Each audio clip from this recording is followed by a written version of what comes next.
I'm going to do it right now. And remind me that we're going to talk about... Hello. We're live.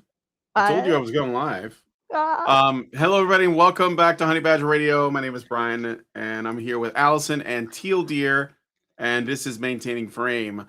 What is going on with YouTube? Like, I don't understand why. Number one, I set up the show this morning, like at 9:00 in the morning Eastern time, and there was no notification that went out on our Discord server, and there's no one waiting. There's a few people, but not many, and this is a public live stream. I feel like the algorithm is out to get us for real now. Like they're actually like, what do you think it is? You think it's because of the title?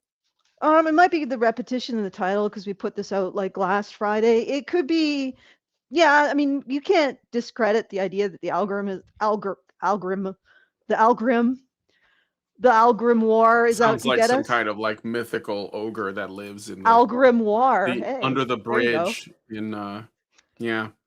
You don't like my portmanteau? The algorithms. I mean, it's possible that the algorithms are out to get us, but it's also possible that they're doing like they have another server outage, or it's just YouTube. I don't know. I think YouTube is actively trying to attack. Oh yeah. Oh yeah. The question is if they're doing it very specifically like this. Like, I mean, we're already... Well, they don't have to get specific. Now they can just have AI, like... Yeah. Because before you would need, like, a team of people to find all of the I don't know, heretical content and, like, suppress it. Now you can get AI to do it. And it doesn't, like, they're not going to kill our channel in terms of, like, taking it down because we're not breaking their terms of service. But, you know, limiting our reach. I think... I used to think that was, like, conspiracy theory territory, like, years ago. Yeah, until we turned up. I think that was... Well, until, it turned out we were, like, making several lists. Yes, so, we're on lists. Even though we weren't doing anything, yeah. But yeah, it could be one, you know, A, B, or C. No. But, all right. So, and speaking of YouTube and potential workarounds, please go to feedthebadger.com/support, or sorry, feedthebadger.com/justthetip to send in a message and a tip if you so wish with that message. Well, actually, you do have to. All right, just go to feedthebadger.com/justthetip. It's like super chat, except we call it super chow, and it's basically the same thing. And you don't have to use YouTube and run the gauntlet of YouTube's AI algorithms, determining whether your content is acceptable, your comment content. And when I have it available, you can support the show at feedthebadger.com/support. And if you would like to read more... Is it not available yet? No, because I have to do a whole bunch of like plug-in work. And I think I might be procrastinating. So I really need to yes, I am. Okay. I really need to knuckle down on that. And I will. Yeah. I will get it done. All right. I'm going to be doing it after this stream. All right. So it should be done soon. Fair. All right. Okay. Feedthebadger.com/support to support the show. And badgernation.online if you want to read about more of the frameworks and the research that I talk about, which is my original research into aspects of male-female cognition and endocrinology and all kinds of other stuff. All right, so let's... So I changed the title to... I don't know if it's going to matter, but I changed the title because it does seem appropriate. I was just like in a hurry to get it done. It was 9 in the morning. Okay. But anyway... So, hi, Teal dear. How are you doing? Warm, melting, death. Donna Haraway, cyborgs. Don't forget the mushrooms. Fever dreams, mushrooms. Lemurs. I discovered the name for one of my new bands now coming through reading all this. I'm going to call it the Ironic Ubermensch. It's a post-industrial bands with pop-punk neo-folk overtones. You probably wouldn't get it. Oh, good Lord. I tried our content on MySpace because, you know, we're going back. We're retro. Yeah, well, yeah. There's a good argument for that. Old Pizza Hut is back, and now MySpace and Blockbuster Video. Yeah. Well, maybe we should never have left MySpace. honestly. Or Usenet. Let's go does back. It not still exist? Is MySpace for real gone? I don't think it is. I just don't think anybody really uses it unless it's ironic. Or we could go all the way back to like Usenet. Just everything be Usenet again. Yeah. I have a very lengthy article about the downfall of MySpace. You can check it out on my Life journal. Oh. Okay. That's like double irony, I think. It's like we're achieving levels of irony no one ever thought possible. You may live to regret using the word irony because Donna Haraway uses it quite a lot in this Cyborg paper. It's her entire framework of understanding the world, apparently. Yeah, well, I mean, she doesn't get to own words. That's not how it works. I refuse to allow her to decide that her words become her property. Has she pissed on that word? I don't think so. Can you? So therefore, it is available to everybody to use. But yeah, I'm sure we'll be enjoying the how she abuses the word irony shortly. I was reading the first paragraph. I didn't actually. I attempted the first paragraph, and then I'm like, I'm just running this through my summarizer because first of all, she begins her first paragraph, and I remember this isn't a digression, right? Your first freaking paragraph, shouldn't you be like giving you a summary, giving your audience a summary of your thesis? And she's just like, she's doing the literature 101 student kind of thing when they're writing their very first story. And then they just start off, and the narrator is, of course, first person, and the first thing they do is digress into some philosophy of the universe. And it's like, well, this is your philosophy of the universe, and you're already digressing from it? Like, what? Okay. Yeah. Anyway. So anyway, I didn't read it. I put it through the summarizer. Well, I guess then it's up to me.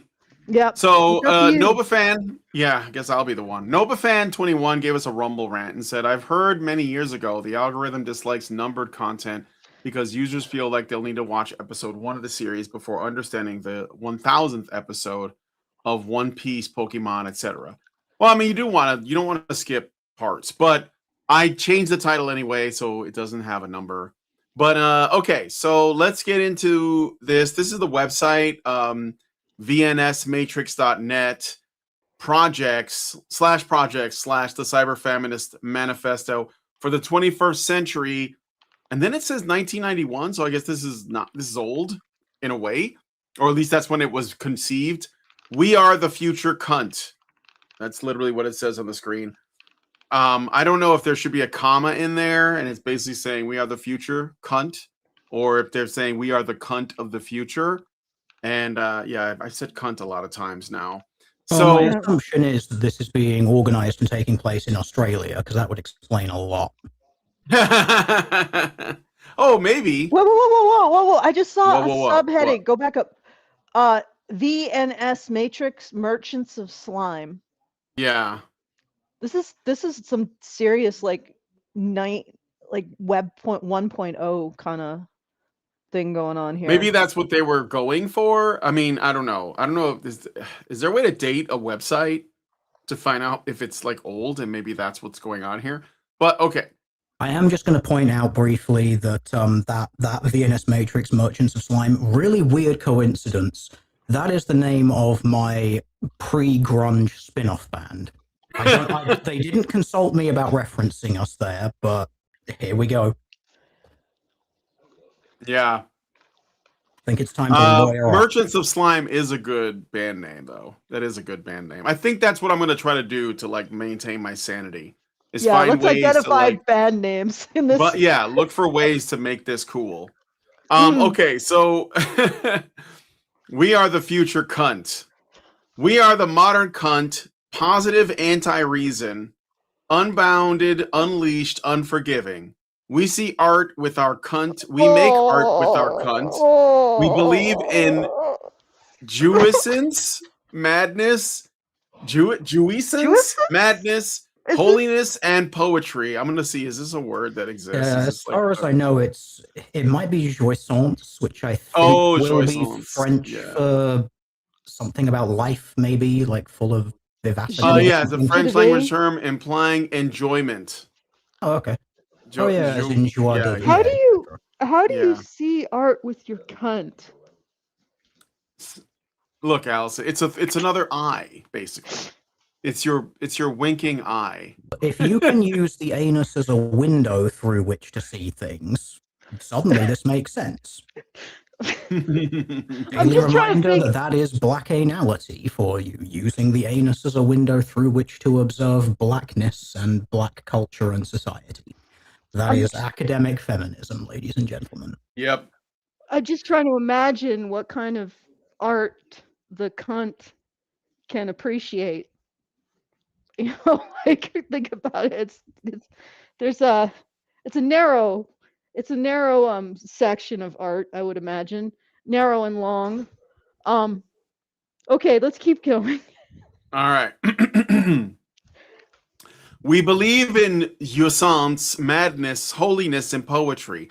We are the virus of the new world disorder. Ooh, so clever. Are these lyrics? Rupturing the symbolic from within. Saboteurs of Big Daddy mainframe. The clitoris is a direct line to the matrix. VNS matrix. Terminators of the moral code. Mercenaries of slime. Go down on the altar of objection. Probing the visceral temple, we speak in tongues, infiltrating, disrupting, disseminating, corrupting the discourse. We are the future cunt. Kara VNS Matrix.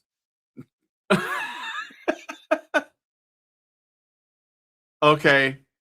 So like in this cost literally millions to do and host, just so people are aware. There are people who are getting paid like 5 figures, in some cases 6, to show up and do things like this. Yeah. It's depressing. It doesn't quite hit right for this. So no, we're not reading smut, guys. This is a manifesto. This is important. This is important stuff. This is like paradigm shifting. In 1991, VNS Matrix unleashed their collaborative manifesto, a cyberfeminist manifesto for the 21st century. They put it on the internet and a giant traveling billboard. No, do we call it the World Wide Web back then? They put it out on the World Wide Web. From there, it quickly leaked onto the radio and magazine pages and other IRL ephemera. Jumping from medium to medium at rapid pace, eventually coming to rest in the center of a 6 meter by 3 meter billboard, flanked by speculative, fantastical icons in the form of a futuristic sigil.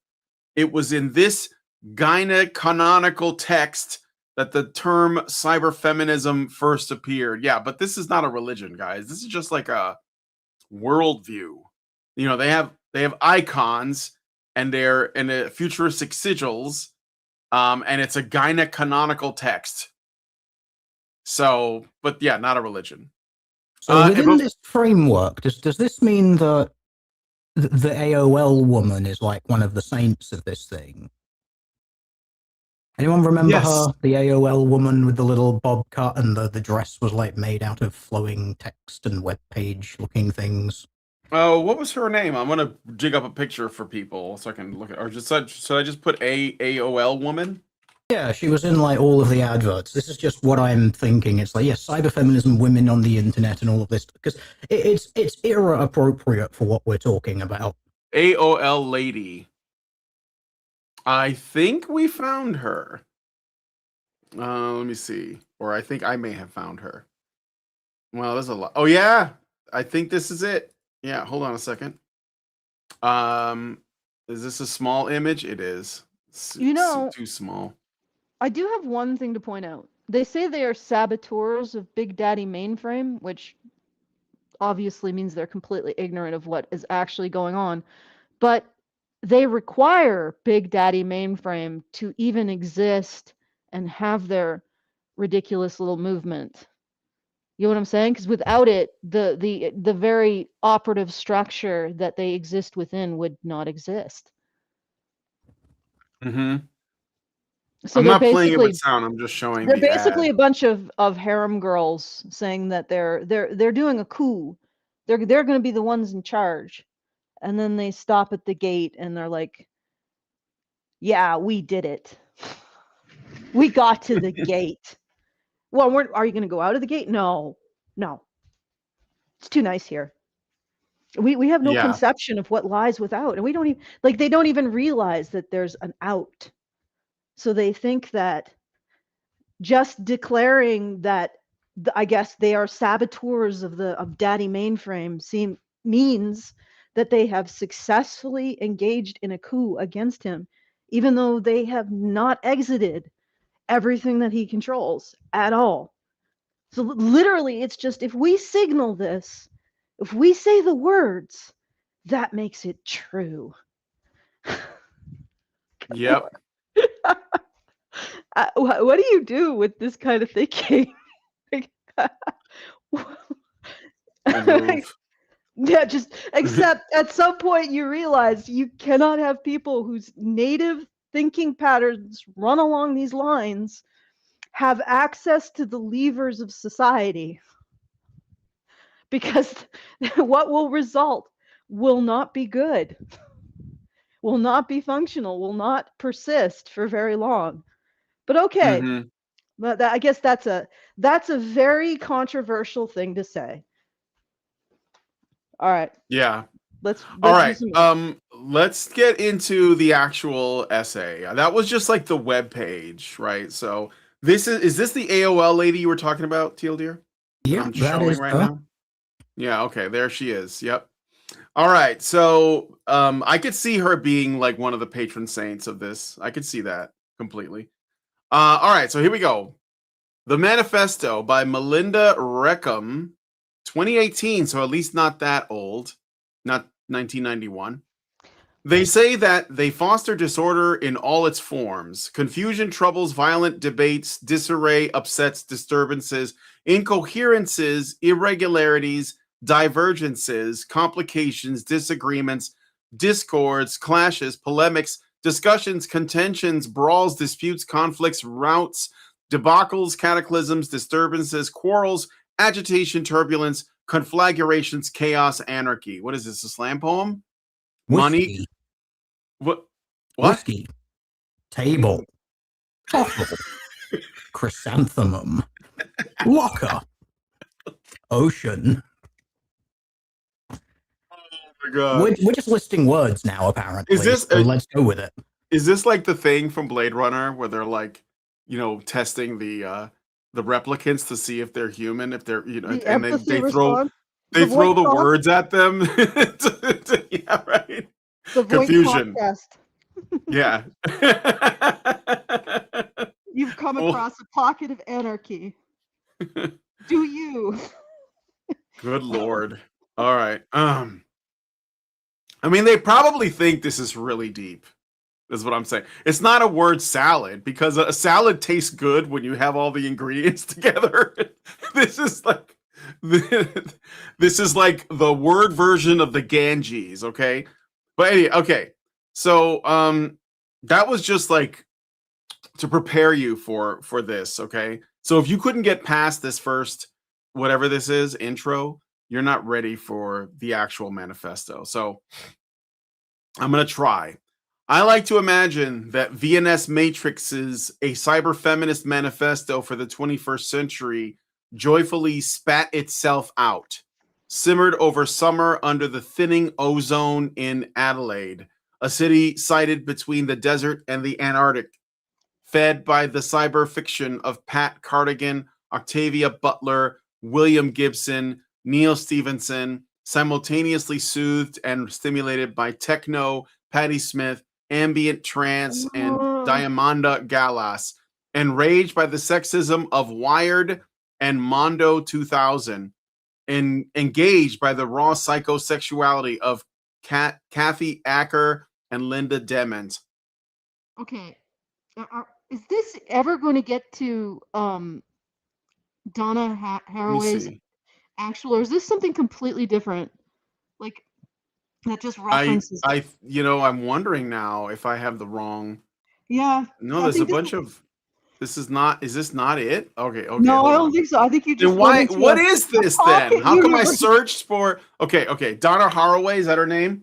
Yeah, Donna Haraway. I was under the impression we were doing the cyberfeminism. Don't worry, I got it. I'll get you the link. An ironic dream of common language for women in the integrated circuit. It's surprising that we've found 2 of these manifestos. I mean, let them fight. If I had a quarter for every time I found a Cyberfeminist Manifesto, I'd have 2 quarters, but which is not a lot, but it's strange. All right, I'm gonna just use Wikipedia. It might actually be useful. Go to references, Socialist Revolution, full text of the article, Cyber Manifesto. Here we go. That's the one. I mean, it's an archive. It's an archive. Oh yeah, here it is. Here it is. To be fair, this one is a lot more fun because it's so up its own ass. Yeah, I'll leave the tab open. Let's refer back. Yeah. Maybe I can find a relationship. Maybe we can do a little comparison between these 2. Very odd that we found 2 of them identically titled. They probably. I wonder if they even reference each other. You know what? They probably do. It's probably like 30 years on. It probably is a continuation of it that they just added on to. Well, because look, let me go back. Look at this. Okay, a Cyberfeminist Manifesto for the 21st century. So it's like, and then it says 1991 right here. And then when I go to the actual, this is an archive link on the Wayback Machine for the Cyber Manifesto.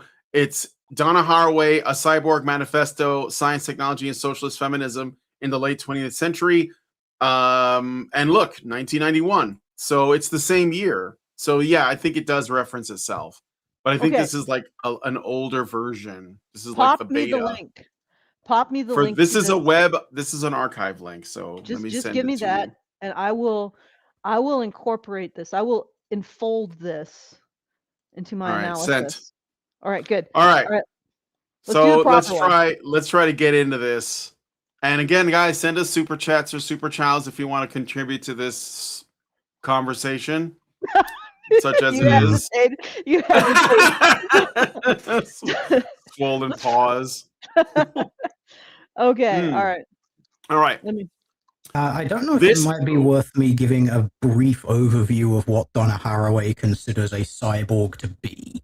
Yeah. It may help, but she does have a paragraph on it here. But let's hear your thing and then hers. Actually, before you go into it, you gave me the wrong archive link. What?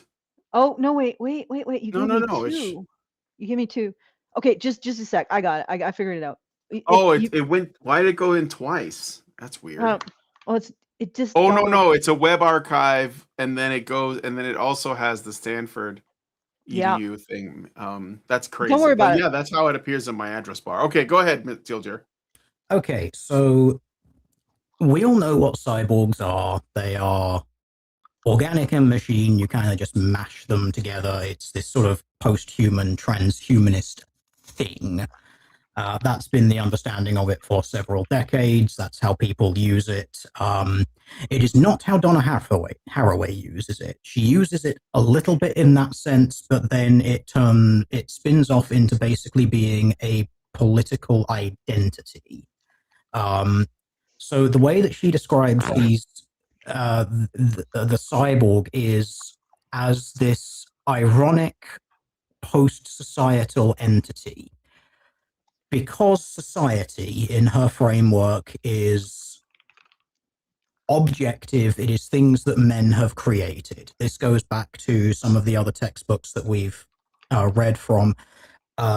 Society and science, these things are created by men. Objectivity isn't real. It's all sexist, racist, transphobic, bigoted, capitalist, everything to put things into boxes with your male brain thinking, with your male system thinking, and therefore it keeps the female system thinking. It keeps the female process never ending out of everything. going to the full theology angle of it. This is, we hate the demiurge, who is the thing that created the material world, at best ignorant, at worst actively evil, but it is a masculine force, and then men use that internal spark of the divine that they have to create all of these categories and force reality, bend it to their will, in the same way that, as that feminist textbook once said, men created the word hysteria, and in so doing made women hysterical because they defined something and therefore women became that thing. Now, the irony that Donna Haraway uses in regard to the cyborg is the fact that it is something that inherently transgresses boundaries because it is both organic and it is technological. The irony of it is that it comes out of a scientific system where everything is objective and rigid, and the cyborg is something that plays with the boundaries. It confuses all of these boundaries. It's this strange thing because it's neither male nor female. It's neither organic nor is it technological. It's all of these things and nothing, and therefore it possesses, as she likes to say, that level of irony, the incongruity with the thing that it grew out of. Unfortunately, because it does this thing where it bounces around borders and tries to become in some way indefinable, she does actually think that cyborgs therefore are more female than male, which is weird, but that is part of, I don't know, I guess how she... Strange. It just seems to be like, well, because as we all know, the female entities within this pseudo-spiritual framework is just wibbly-wobbly, undefinable womanness that is everything and nothing. So if it is something that is not being defined, then it's feminine in its nature. If it's something that's transgressing a boundary, it's feminine or female, because this is just how people like this work. And so within this frame, you have cyborgs, which are these slightly more feminine than masculine things. They are defying characterization. They are a rebellion against the irony of the Enlightenment frame. It gets weird. Like that, I think perhaps is enough for people to maybe begin to understand how and why she's using this word and misusing it. I can give some additional analysis to what's going on here if you wish, if you're concluded. There's maybe another couple of points. Sure. It's because she's also in this women's experience is science frame as well. She occasionally sort of touches this weird thing where the existence of this cyborg as kind of feminine but not really kind of ends up invalidating women as being the sole arbiter of what is science and what is real, because as we all know, women's opinion is the only unbiased source of knowledge because it's free from the taint of men, hypothetically anyway. Mm-hmm. And there's some tie to religion other than the Gnostic tie, which is very obvious to us, I suppose, because we've dealt with it for so bloody long, but people like this don't seem to know it. I don't even know if Donna is aware that this is what she's this is what she's putting into it, but there are like sort of little religious elements to it, and it ties from like feminism, socialism, materialism. All of these things are very openly, oh yeah, these are all connected, they're all part of each other, they're inseparable. And the slight theological angle that she gets in here is that there are these acts of blasphemy, and that those things are themselves religious. And this just also ties into me that, when we talked a few weeks ago about how feminism has this aim that they have to go into religion and subvert it, they have to go into the churches, into the synagogues, into the mosques, they have to try and particularly undermine the concept of like God as father. They have to fall onto their theological, well, God is actually the overflowing immortal with the pleroma and therefore is everything, and so you attempting to limit it is bad, and technically it's actually female because it defies characterization because it is everything, etc. Yeah, there's a lot going on here, and unfortunately she couches so much of this in her typical pseudo-intellectual, semi-philosophical bollocks that makes it very difficult to pick apart what it is that she means. And then there's just bits that are like outright internally incongruent or contradictory. It's like, oh, cyborgs exist, they replicate, but there's no organic reproduction in them.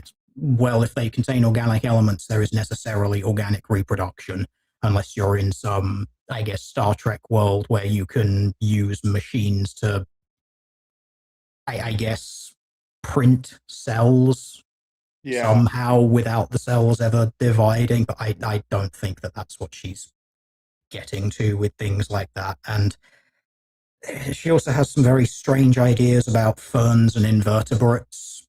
Yes, just plants and bugs, which is that is kind of related to cyborgs insofar as she thinks that plants and invertebrates are, she actually just says, an organic prophylactic against heterosexism, which I find really bizarre.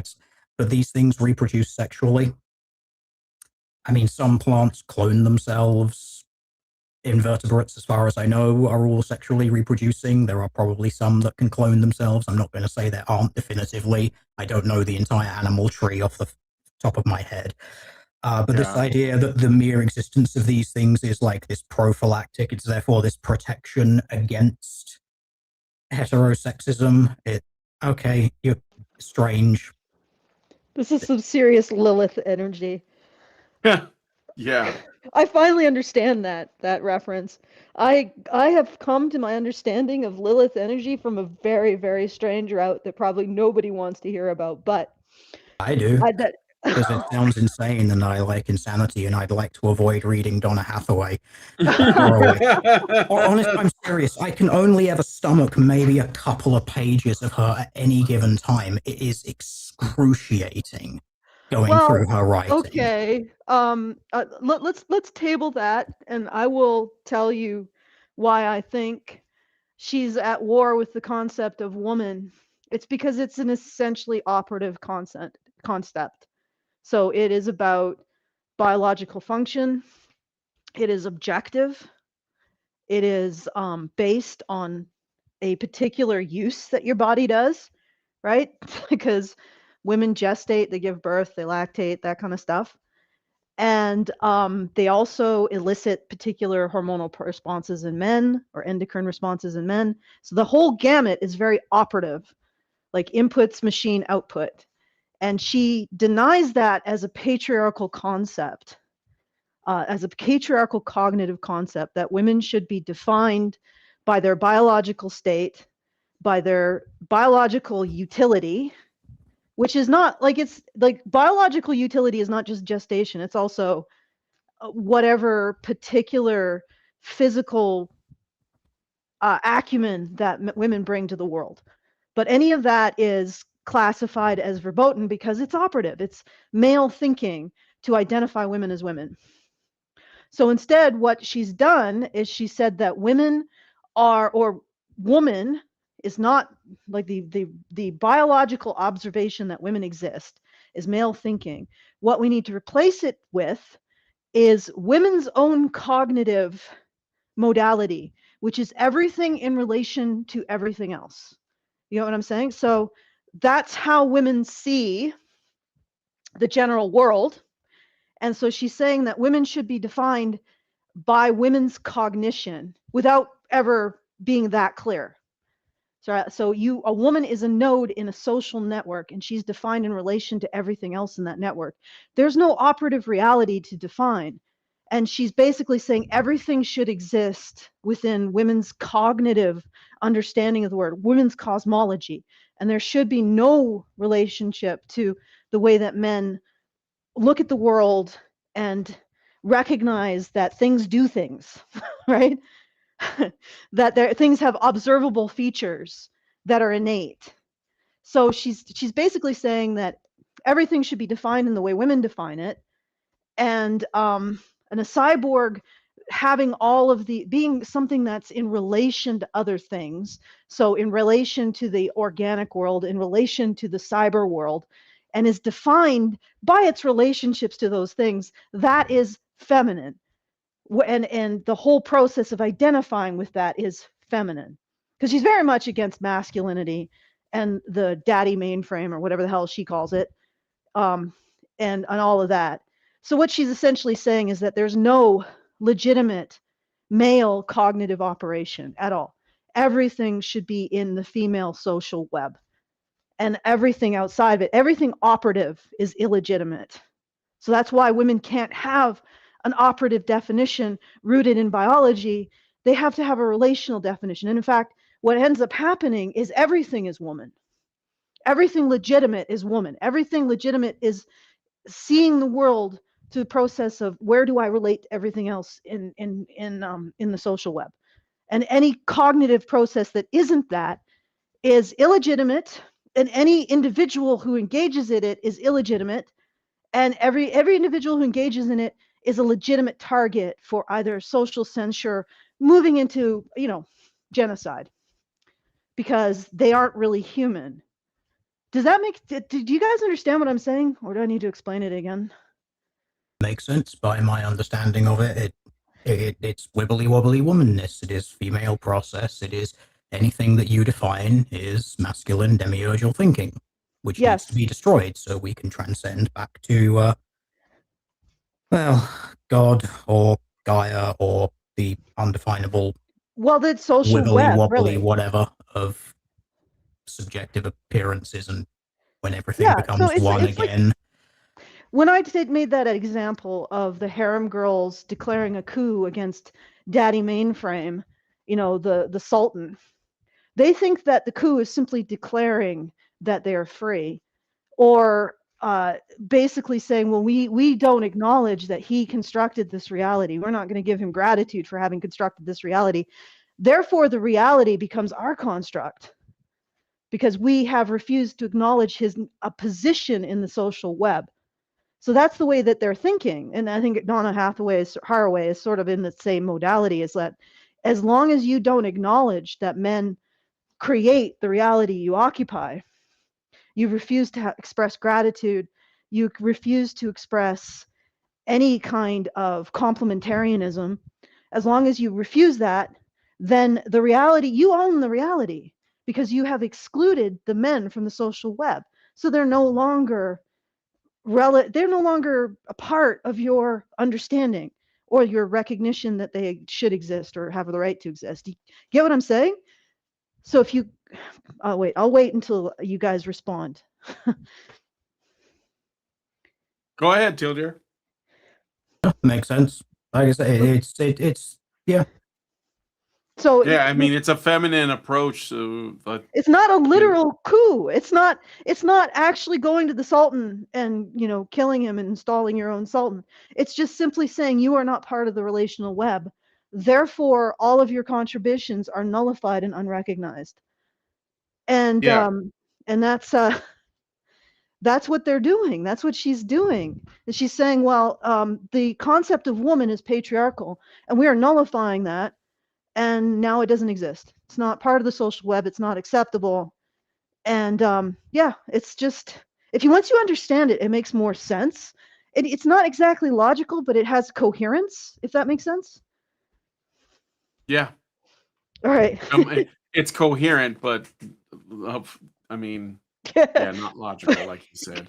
I got a super chow from Richard Pierre, who gives us $5 and says, the tentacular ones make attachments and detachments. They make cuts and knots. They make a difference.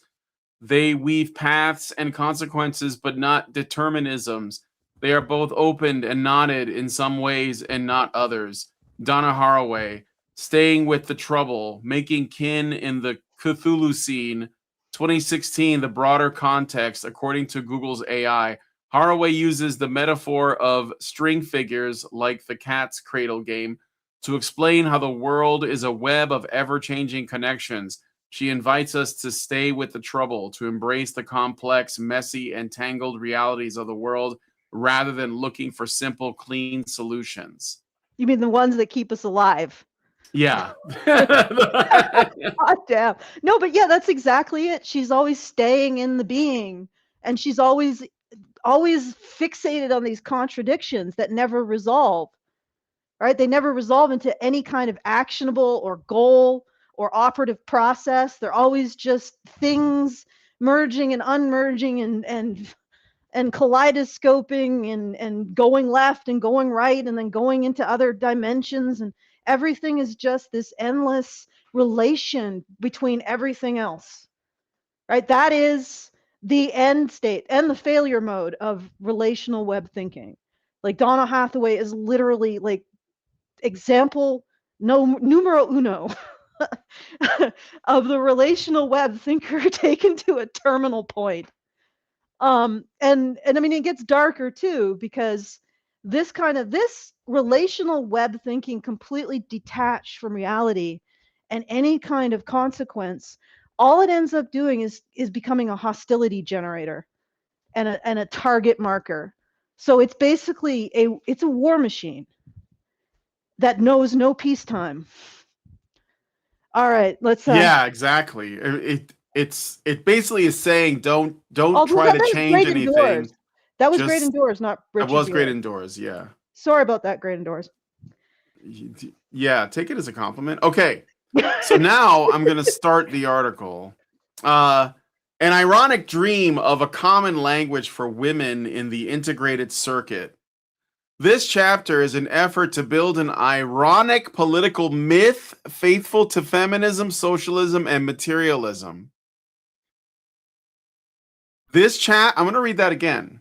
This chapter is an effort to build an ironic political myth faithful to feminism, socialism, and materialism. So if you're like writing all this to build an ironic political myth, why would I even care? Why would I even read at this point? You're just playing around. Perhaps more faithful as blasphemy is faithful than as reverent worship and identification.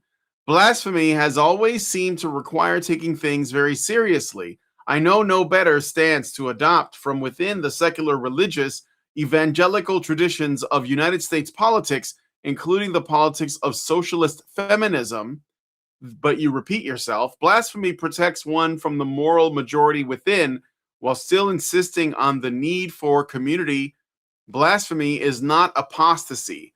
Irony is about contradictions that do not resolve into larger wholes, even dialectically, about the tension of holding incompatible things together because both or all are necessary and true. Irony is about humor and serious play. It is also a rhetorical strategy and a political method, one I would like to see more honored within socialist feminism. At the center of my ironic faith, my blasphemy, is the image of the cyborg. I'm just going to let you guys talk. I need a break. None of this is important, but also I want it to be important, but I don't want to think too much about it because, you realize this is just this. I'm not a serious person, but I am a serious person. You're thinking about inputs, machine outputs. What she's doing is just doing a series of signals of her position in the relational web. She's being ironic, but also serious. She's taking it seriously, but also blaspheming. Like these are just signals. Like she's just positioning herself in the web. These are coordinates. You're like, okay, what are the actionables here? What are the inputs? What are the outputs? What is going on? And she's just signaling her coordinates.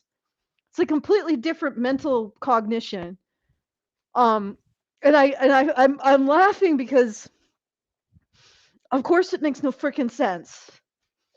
Because you're not part of the web, and you're not part of the coordinate system. So you're like, okay, well, this should relate to like this. There should be a mechanism here. There's no mechanism. The mechanism is the coordinate system. And it's like completely contradictory, but that's because you're not translating it into the coordinate system. And she can signal things that look completely contradictory from an operative perspective, but they resolve perfectly from the relational web's perspective, because they're simply tracking the coordinates that she's laying out. Oh, you are plus x plus 2, y minus 1, z, I don't know, who knows, x squared, right? This is what the relational web people are translating this into, so it makes perfect sense to them. She's both ironic and serious. She's both faithful and blasphemous, because she's wanting to be in a particular position in the web, and that makes perfect sense to them, because those things are completely orthogonal somehow. Whereas you're like, well, resolve, woman, resolve. Resolve into something I can work with. Okay. That's all I have to say. All right. Yeah. Well, yeah. You're like, let's take the nail out. Like, what are the actionables here? You're speaking, you're flapping. The worst part is, it's basically saying, let's not do anything that moves anywhere. Everything is fine as it is. And the main reason maybe is because I'm afraid that if someone, like, basically the act of resolving something is masculine, I suppose. Yes, 100%. You're getting it. The act of resolution is masculine. The act of a clean thing to do, a task loop, a goal, something to be held accountable for, that is masculine. Her spouting out a bunch of contradictory nonsense that resolves into a series of coordinates in the relational web that she's signaling to, that is feminine. And her essential ontology is that nothing should exist outside of the feminine, that the masculine is completely illegitimate. It is, like I said, the harem girls declaring a coup against the sultan because they refuse to recognize his existence or any gratitude for the fact that he has constructed their entire reality. That's what she's doing. She's ejecting any recognition of masculinity from the relational web. And unfortunately, when a society does that, it craters for obvious reasons. And the reasons that I put out was, when you said there's no clear thing to do, right? There's no clear action. Yeah, it's clear actions that keep us alive. And when a society can't recognize that, it can't function anymore. Right? If it's being controlled by Donna Hathaways, and yes, our society is being controlled by Donna Hathaways on every freaking level, and not just female Donna Hathaways who are academic. You're talking about naval procurement is controlled by male and female Donna Hathaways that do not understand the concept of a clear task loop, a clear operational goal. That it's showing up there. It's showing up in the silver market. It's showing up literally everywhere in places you wouldn't even think it should show up. And that is the end of a civilization, when we can't clearly state that things need to eventually resolve into clear actionables that keep us alive. All right, I'm getting off my podium. Yeah. All right. Let's see here. I'm just checking something because I see that the chat has slowed down. Yeah, I figured there was something wrong with it. All right. A cyborg is a cybernetic organism, in case you guys didn't know. A hybrid of machine and organism, a creature of social reality as well as a creature of fiction. Social reality is lived social relations, our most important political construction, a world-changing fiction. God, our most important. This is so painful. Like, it's our most important political construction and a world-changing fiction. So it's a lie. But it changes the world. She's just signaling the web, dude. She's just saying, this is my position. The international women's movements have constructed a women's experience as well as uncovered or discovered this crucial collective object. So women's experience didn't exist before the international women's movements constructed them? This experience... Before this women's experience was put upon them by men defining things and oppressing them. So when these women were able to do their wibbly wobbly undefinable womanness process, never-ending female system thinking, now they can do all of this. Right. Because they stopped having to define things by the way men define things. Yeah. Okay. This experience is a fiction and fact of the most crucial political kind. Liberation rests on the construction of the consciousness. That's true. Well, at least like the Marxist, like critical consciousness thing. That's what this is. Okay. The imaginative apprehension of oppression and so of possibility. The cyborg is a matter of fiction and lived experience that changes what counts as women's experience in the late 20th century. This is a struggle over life and death, but it's also not serious. But the boundary between science fiction and social reality is an optical illusion. Fiction is reality. If you imagine it, it becomes so. Yep. It's also tiresome. It really is. It really is. It is the endless process of relational web signaling, and that's all. Completely divorced from anything operational, anything that clearly states its goals and attempts to achieve them. That's what this is. Yeah. All right. Contemporary science fiction is full of cyborgs, creatures simultaneously animal and machine who populate worlds ambiguously natural and crafted. Modern medicine is also full of cyborgs, of couplings between organism and machine, each conceived as coded devices, and in an intimacy and with a power that was not generated in the history of sexuality. Cyborg sex restores some of the lovely replicative baroque of ferns and invertebrates, which now we're getting to the ferns and invertebrates. Such nice organic prophylactics against heterosexism. So ferns and invertebrates are an organic prophylactic against heterosexism.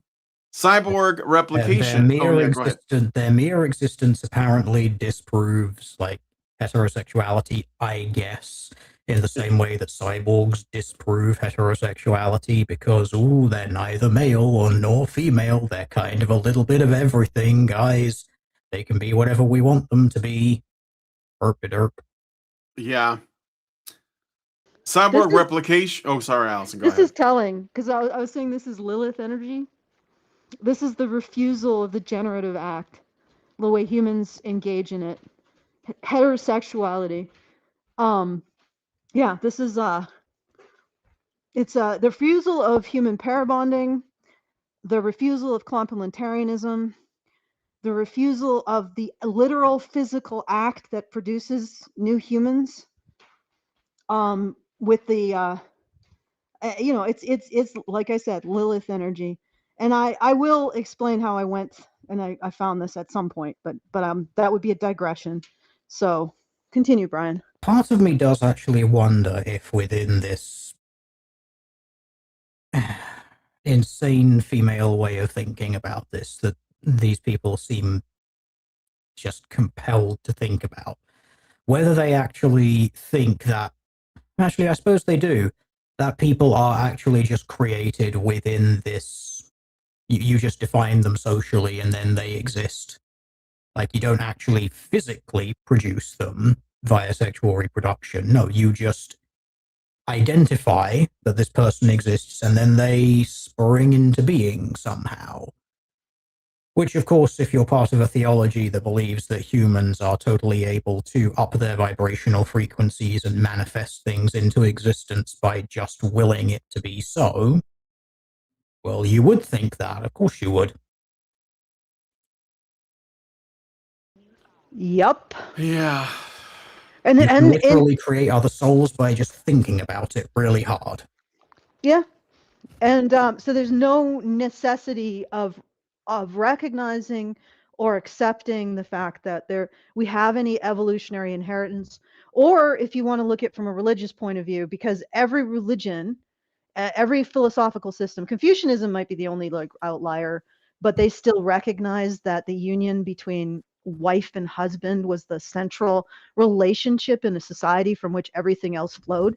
But every religious philosophy, religious faith puts the sacred right there. Like Catholicism is the relationship between man and woman is like the relationship between Christ and the church.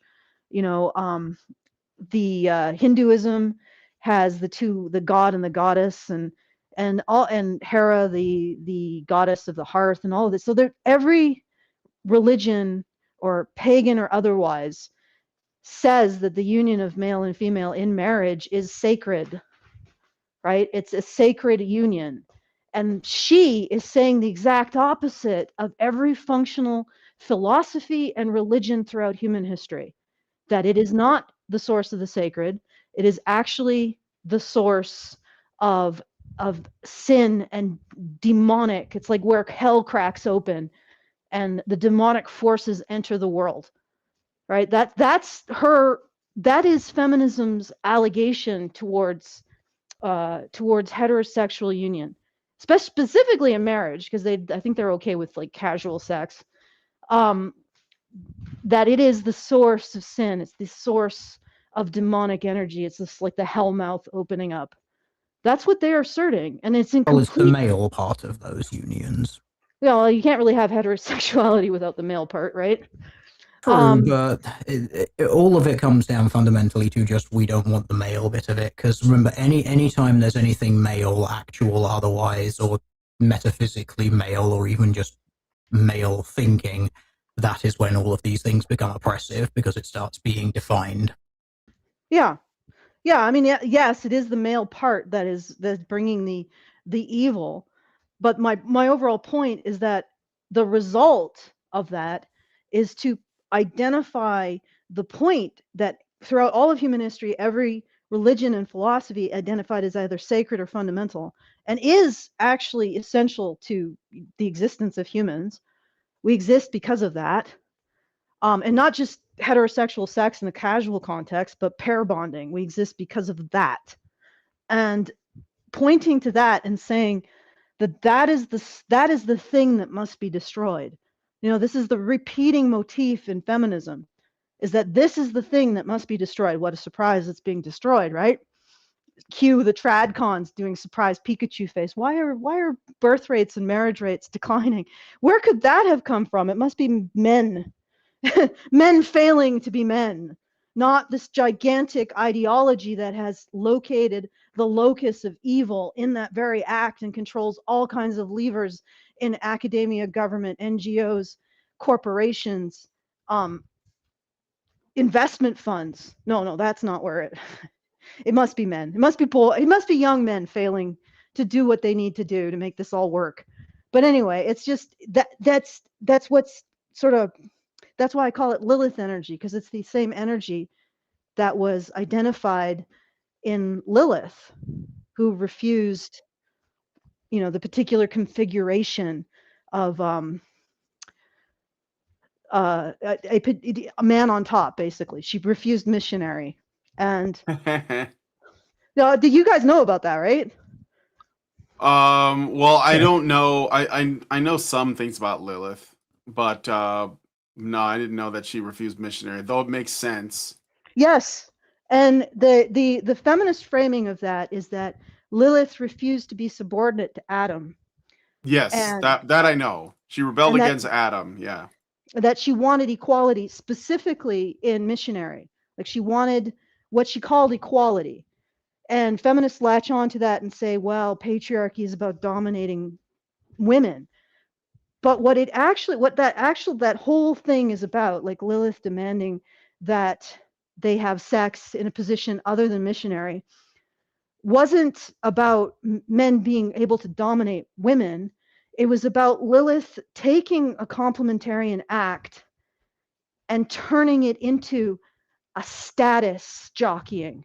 Like she took something that was complementary and sacred and she turned it into a status jockeying between the two parties. That was the actual problem. She was saying this isn't complementarianism. This isn't a sacred act. This isn't where little humans come from. This is actually Adam asserting dominance over me, and I refuse that, and I want equality. Well, that entire framing is the social web framing. It's the framing of hierarchy and something that's essentially complementarianism. Both parties are submitting. Like, if you look at the endocrine architecture, men are submitting to the fact that their freaking entire understanding of safety is reorientating around her, so that he prioritizes her safety and protection over his own. Like, there's no greater submission than that. So her submission is almost perfunctory, and to take that and that essential, like, interaction, complementarian interaction of the pair bond, and turn it into a status context or contest is the problem. That is the Lilith energy.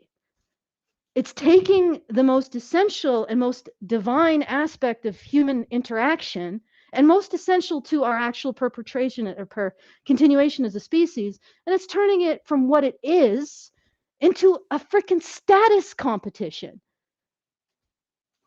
And that is exactly the problem that Lilith brought. And by turning that into a status competition, you introduce all of the other stuff, the abortion, the casual sex, the constant, like, inability to settle, the constant turning everything into status, hierarchy, power differential, which is the relational web thinking. And then you bring in the destruction of everything from that one act. Everything else flows from it, from seeing heterosexuality as a status competition. All of the corruption flows from that. And the problem is in women's thinking, because it is not a status competition. Thinking that it is a status competition is where the corruption begins. Okay, sorry, I'm having a lot of conversation here with myself. That's all right. Does that make sense? I have. Well, yes, they've explicitly said that repeatedly. You know, like, there's all the feminist papers that I've gone through, all of the ones that I quite enjoy doing because they're hilariously lewd. But every single time in all of those papers, and they always like to talk about the fucking and the getting fucked because they're really obsessed with that dynamic, and it is always penetrator as dominant, penetratee as subordinate. This is like, it's everywhere throughout their literature. Like, I have myriad live streams going about it, that this is what they do. I mean, even if you go back like a couple of weeks ago to the, you know, when I brought up the what does feminist academics say about the men's rights movement? It's, oh, you're just fucked. You have castration anxiety because women are now fucking you, and so you have to get into the female conversation. You have to grow this giant, enormous metaphorical phallus to start fucking the conversation around you because you have to be dominant in it. Their entire canon is replete with that nonsense. It is the fundamental basis for what they do. Yes. And I mean, like, I'm not coming at it from like a religious perspective. I'm coming at it from like a secular evolutionary perspective more. I don't like say that there isn't an aspect of divinity in this. I'm not precluding that. I'm just don't know, that's not my focus, if that makes sense. So so what they're essentially doing is destroying the source of human potential, the next generation, and human prosperity, right? And they're doing it because of short-term gains. And they're encouraged in doing it by financiers who enjoy the ability to basically separate financial interests from operative interests. So you are rent seeking on men who actually make something.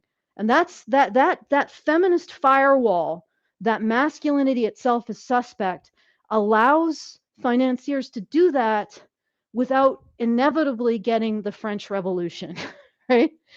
Because it essentially pushes down the idea of being immoral on the men themselves. So they're constantly fighting with their own nature and constantly regarding their own nature as disreputable or wrong, or being encouraged to act in a world that considers it wrong. So they end up having a moral load that prevents them from recognizing their own exploitation. Now, I know that sounds like commie gobbledygook, but the exploitation comes from communism itself. It comes from communism for the elites. All right. Okay, I'm going off into the weeds. Anyway, this is Lilith energy. And that's how I came to realize it, is that it is this rejection of heterosexuality. And that's something that people 3,000 years ago recognized was a failure mode for human civilization. Like 3,000 years ago, they wrote this because they're like, yeah, this stuff kills. When you get a critical mass of relational web thinking that turns everything into status jockeying, including the very source of human potential, your civilization is done for. You got to stop that shit. And it's specifically this. It is specifically women turning heterosexuality itself, the relationship between men and women, into status jockeying. That's what destroys a society. And I'm a little embarrassed how the convoluted path I took to land on this. That's why I'm like hesitant to explain it. But yeah, that's where I'm at now. They knew 3,000 years ago. Who knew? You know, like the ancients were wise. Yeah, it's almost like they have something to offer, and there's a reason why we disenchant those people so much. Okay, so I got a super chat from official Rev Trad. And they say, at Typhon Blue, is MGTOW a philosophy that views marriage as sacred? And then he made like a emoji afterwards for $5. Thank you, official Rev Trad. I think that they view the current way that marriage is constructed in Western society to be extractive on the part of women in the state, which would tend to make it not sacred. I don't know. Like maybe they have personal opinions about marriage and what it is. But I'm pretty sure that MGTOW isn't a rejection of traditional marriage like 100 years ago. It's a rejection of marriage today. Does that make sense? It's a symptom of how marriage has changed. That's it. It's the marriage contract changed, with the introduction of no-fault divorces and the ability for women to just take men's children away with mere allegations. MGTOW is not actually a philosophy. It is merely a codification of an observable phenomenon of men just saying, all of these odds are stacked against me. Why would I even bother? Yes, exactly. And your personal attitude to what marriage is and isn't is irrelevant to that. I mean, a bunch of them, if you ask them, would still prefer to be married. They would still prefer to have children because, as it turns out, that's what most people want.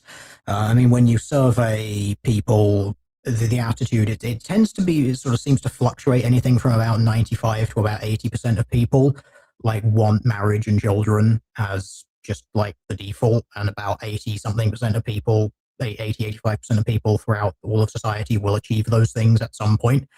MGTOW guys are generally within that framework anyway. It's just that the experiences that they go through in life makes them think, okay, you know what, I'm just not playing this game anymore. So they give up on it. That's all that is. Yeah, or they've just looked at how things have worked out for people in their, their friend group or in their social circle. And they see what their mothers put their fathers through. Yeah, or their parents, or they're just looking at the data, at the statistics on divorce and all of that, and they're like, yeah, this is not a good place to get involved with this. But I agree with Teal'Deer. I think most men and women want to start a family, get married, have kids. Okay. But yeah, that's a digression. But thank you for the super chat. Well, I don't know if it is a digression. It is directly related to the thing that feminists are attacking, and it is generally like about 90-something% of people want these things. There's always this like single-digit percentage of oddballs who just don't, and they also that single percentage number of oddballs also seems to be the weird seems to have a weird amount of overlap with the people who are unusually intelligent and or productive in society. Like if you look at the upper echelons of like scientific achievement, mathematical achievement, there seems to be an overrepresentation of those kinds of people, and it's probably just because they're kind of spurgy, and so they can't really achieve the social bit of it, so they just in a lot of cases they're not interested in it. So it's just, you just have to accept that those people exist. Well, they provide in other ways, right? Well, yeah, you don't have to provide with the whole family children thing. It really annoys me when you get trad talks who play that card. It's like, no, you need to do this, otherwise you're wrong and evil. No, that's really stupid. But I'm not going to go into how and why, because I would be here for a while. Yeah, I mean, I would tend to agree with that. I think that people come in all kinds of flavors, and as long as nobody is directly going after heterosexuality as the source of all sin in the world, we're probably going to be fine, you know? So we don't have to force people to necessarily all do the same thing, as long as they're contributing in other ways and they aren't sucked into this toxic relational web thinking. You know, and they want to actually make the world better through their existence. We don't all have to do the same thing. Like, this is not prescriptive. It's just I'm more like, why don't we stop putting these gigantic social barriers and ideological barriers towards people just doing what they do naturally? You know, if we just get rid of that, we don't have to force marriage. We don't have to make marriage compulsory. We don't have to make children compulsory. We don't even have to put I don't even think we have to put a lot of social pressure on it.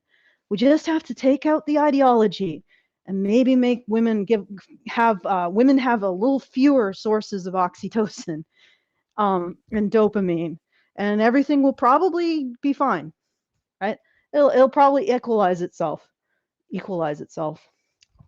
But yeah, anyway, if I get up the courage, I'll explain how I figured out the Lilith energy thing. But anyway, let's keep going. All right. Maybe if someone puts in a super chow and questioning that, asking me that, I'll be forced to. All right, let's go. Cyborg replication is uncoupled from organic reproduction. Modern production seems like a dream of cyborg colonization work, a dream that makes the nightmare of Taylorism seem idyllic.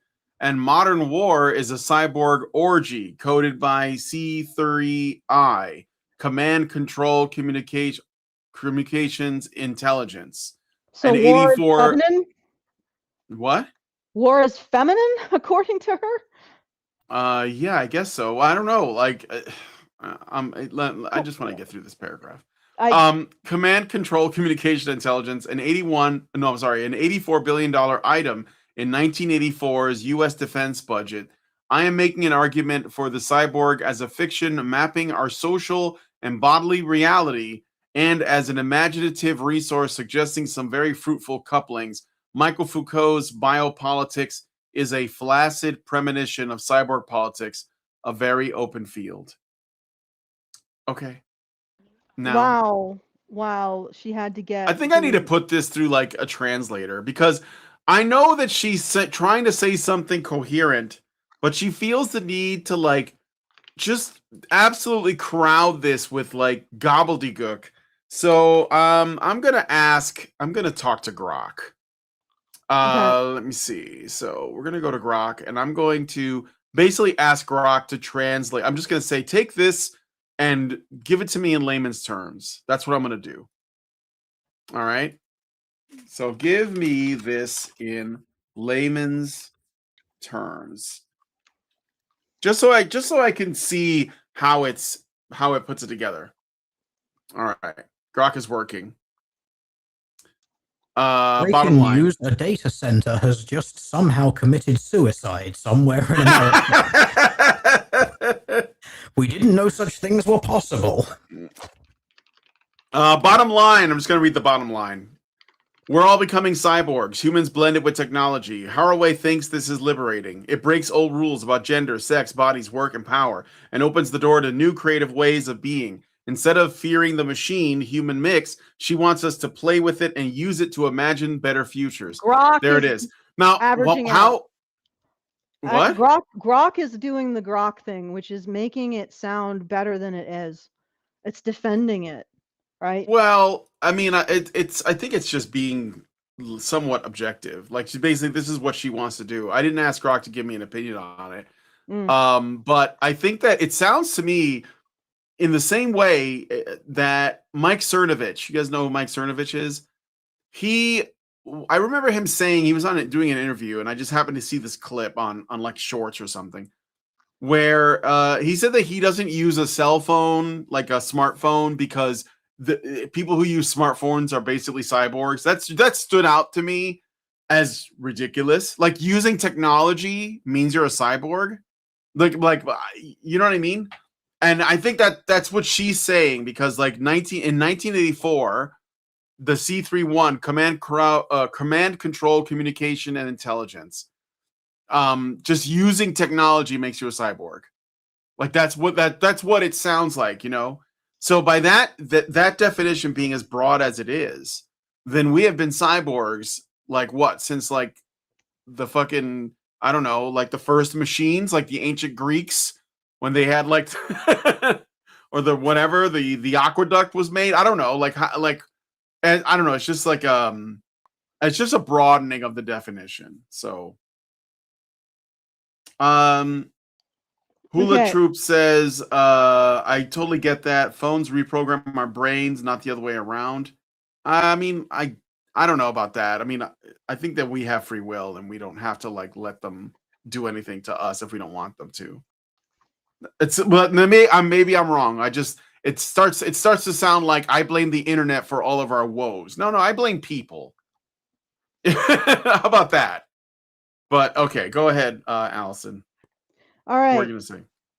Okay, so this is, I'm doing a full inventory of any mentions related to sexuality, right? Okay. And this is what she's basically saying. She's direct hits on the male generative sexual reproductive role. Masculinist reproductive dream. Masculinist, which nobody is. There are no masculinists. The male, they constantly attribute to men, instead of masculinity, which would be a recognition that men have their own way of doing, they call it masculinist, which means it's an ideology, which means it's chosen and illegitimate at the same time. Masculinist reproductive dream, the male desire to self-replicated, derided as a caricature. Their fathers, after all, are inessential. Paternity declared dispensable. The fabrication of a heterosexual mate, completion in a finished whole, heterosexual pairing as the Frankensteinian trap, such nice organic prophylactics against heterosexism, heterosexual sex framed as an ideological pathology, the phallic mother from whom all humans must separate, the phallus relocated to the mother and made the thing to be escaped from. This one actually roots the phallus away from men. Modern war as cyber orgy, male-coded violence as displaced sexuality. The phallogocentrism cluster, 5 to 6 instances, attacks male authority over meaning language, not sexuality. Phallus as logos, not phallus as organ. The father patriarchy cluster attacks male origination, not eros. And here are more direct attacks. Couplings between organism and machine, not generated in the history of sexuality. Cyborg sex restores some of the lovely replicative baroque of ferns and invertebrates. Such nice organic prophylactics against heterosexism. Cyborg replication is uncoupled from organic reproduction. Modern war's cyborg orgy, the final appropriation of women's bodies in a masculinist orgy. Michael Foucault's biopolitics is a flaccid premonition of cyborg politics. I'm so clever. I'm mocking his penis and his ability to get it up. The only flaccid in the text applied to Foucault's theory, not to a body. Argument for pleasure and the confusion of boundaries. Oh God. What is pederast? What is the British word for pedo? Because I forget what it is. It's not a poofter, right? It's a nonce. Yes. Nonce. Argument for pleasure and the confusion of boundaries. That's nonce talk. Committed to partiality, irony, intimacy, and perversity. Pleasurably tight coupling, human machine, of course, not human. Fruitful couplings, also human machine. Intense pleasure. This woman is writing a love letter to her vibrator. Intense that pleasure. would make her a cyborg. Yes, that's the source of her cyborg identity, guys. Yeah, polishing her knob with her electric toothbrush. Intense pleasure and skill, machine skill, partial, fluid, sometimes aspect of sex and sexual embodiment. Heterosexuality specified, all negative or pathologized. The prophylactics, the fabrication of a heterosexual mate, the radical change in American white heterosexuality. They get it wrong. Serial heterosexual monogamy. Silicon Valley's women's intimate realities listed among burdens. The harmony of legitimate heterosexuality in the garden of culture, and so cannot base identity on a myth. Moraga, heterosexuality is the myth one is excluded from and better for it. So I'm guessing that's the Garden of Eden. So heterosexual, sexuality was part of the Garden of Eden, and now we're excluded from it, and that's good. Because also the demiurge. All right, I'll reproduction consistently the target. Sexual reproduction is one kind of reproductive strategy among many. One kind, guys. Lord. Ideologies of sexual reproduction can no longer. Ideologies of sexual reproduction is sort of like masculinity being an ideology, not an actual cognitive process. So ideologies of sexual reproduction can no longer reasonably call on notions of sex and sex role as organic. Subverting the structure of desire and modes of reproduction of Western identity. Suspicious of the reproductive matrix and of most birthing. That's probably patriarchy being suspicious. Patriarchy being both enforcing the reproductive matrix and birthing on women, but also suspicious of it and hateful towards it, the thing that they've constructed. We require regeneration, not rebirth, not of woman born. Okay. Another's desire, not of the self's labor, is the origin of woman. You see that's what I was talking about, how she says that woman is an operative label applied to women by men. So they have to deny it, and everything becomes this subjective, like where I am in the web. And that's the origin of everybody's identities in the female cognitive process, right? Yeah. Feminist consciousness of the non-existence of women except as products of men's desire. Probably she's calling out feminists saying that men only exist or women only exist in reflection of men's desire. All pleasure that's endorsed is human machine, not human. Right? So this is a woman's ode to her. I'm going to use a reference, Lily of the Valley.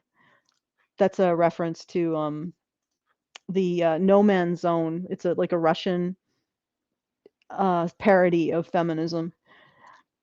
Okay. Oh, yeah. Yeah. Lily of the Valley is like the ultimate status symbol. It's basically a vibrator. And in this feminist utopia, that is the ultimate status symbol and the ultimate consumerist item. Yeah. Okay. Shall we continue? So yes, I got a Rumble rant from NovaFan21 for $1 before I read the next bit. And they say, I swear her commie nonsense is less coherent than the stammering copy pasta that goes, have you ever had a dream that you had your Okay, thank you, NovaFan, for that. Next section, So I'll just read this first. The cyborg is a creature in a post-gender world. It has no truck with bisexuality, pre-Oedipal symbiosis, unalienated labor, or other seductions to organic wholeness through a final appropriation of all the powers of the parts into a higher unity. In a sense, the cyborg has no origin story in the Western sense. A final irony, since the cyborg is also the awful apocalyptic teleos of the West's escalating dominations of abstract individuation, an ultimate self untied at last from all dependency, a man in space. An origin story in the Western humanist sense depends on the myth of original unity, fullness, bliss, and terror represented by the phallic mother from whom all humans must separate, the task of individual development, end of history, the twin potent myths inscribed most powerfully for us in psychoanalysis and Marxism. Before you continue. Oh, good Lord. So I have been arguing for a while now, and I know that a lot of people know this is true, but I'm glad to see it here coming out, because what I'm seeing here is essentially like a big push for transhumanism, which I believe is what the transgender movement is about, which is essentially the removal of the separation of the mind from the body, and the removal of all categories in terms of our physical forms, which is why she says the cyborg is a creature in a post-gender world, has no truck with bisexuality, pre-Oedipal symbiosis, unalienated labor, or other seductions to organic wholeness through a final appropriation of all the powers of the parts into a higher unity. But it's not it's not just separation from the mind, it's separation from the concept of self as well. So you just are a node in a social organism, and you're like, there was, I think Teal Deer pointed out, I think it was Teal Deer, that this is they're looking at the world, and they think that things exist because they're identified, right? Because they have an identity. So trans exists because it is an identity. It's like an identity divorced from the body. And that is something that only exists in the social web, but through social recognition. There is an operative definition, but they also refuse that. You know, you notice that the whole brain science thing, they don't like to really seriously engage with, even when it comes to recognizing what transgender, transsexuality actually is.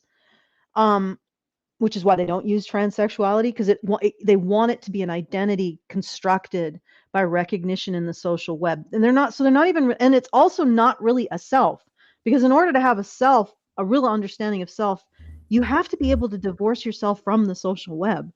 And that requires more operative thinking. It requires being able to step outside of yourself and see yourself, if that makes sense, which is,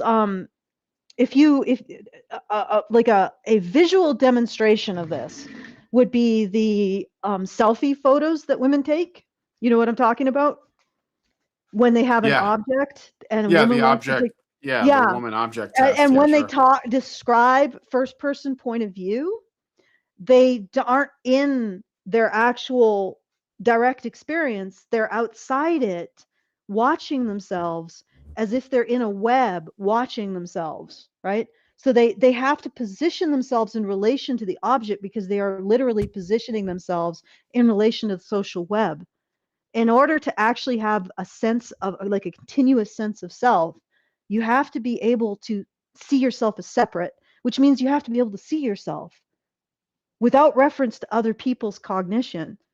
Right? You have to be yourself, lights turned off, cell phone, like a iPhone turned off, no social media, no girlfriends, just on your own, considering how well you have attended to your day's task loops, and in relation to your expectations for yourself, self-monitoring, in other words. And in a lot of ways, I don't think women have that. At least they don't have it in our society when, they don't get that V1AR cross activation.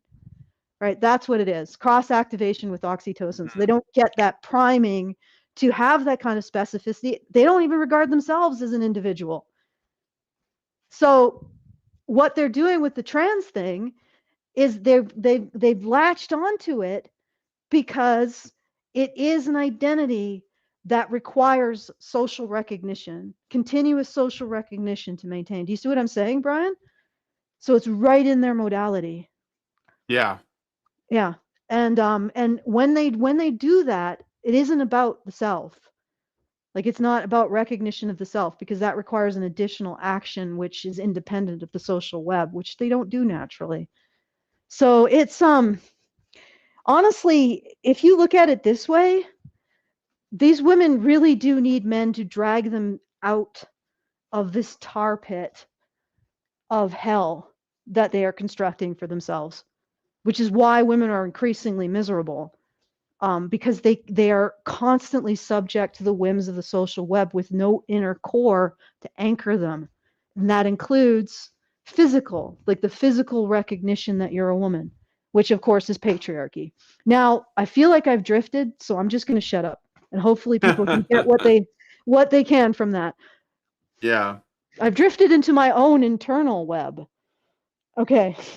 Right. Teal, did you want to say anything, or can I just keep going?